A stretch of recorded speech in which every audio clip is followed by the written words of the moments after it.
এটা হলো $1,00,000 আর তোমার পিছনে 4 জন লোক আছে। তুমি নিজেই টাকাটা নিয়ে নিতে পারো অথবা তাদের সাথে ভাগ করে নিতে পারো। তোমার ন্যায্য অংশ হবে $20,000। কিন্তু যদি তুমি চাও পুরো 1 লাখে নিতে পারো, তাহলে বাকিরা কিচ্ছু পাবে না। বলো আমাকে তুমি কি চাও? নিশ্চয়ই। তার মানে কি বলতে চাইছো, সবটা চাও? না, আমি কাউকে চিনি না, আমি সবটাই নেব। যদি তুমি সবটা নাও তাহলে ওরা কিচ্ছু পাবে না। হ্যাঁ, আমি জানি। ঠিক আছে,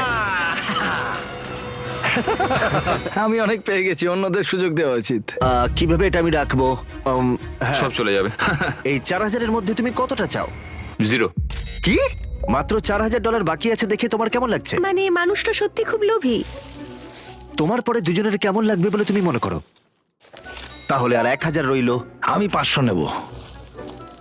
এটা ন্যায্য? হ্যাঁ। তোমার আগের 4 জন তোমার জন্য $500 রেখে দিয়েছে। ওর জ্যাকেট থেকে সব টাকা পড়ে যাচ্ছে। ও নিয়েছে $96,000। ওকে আমি একদম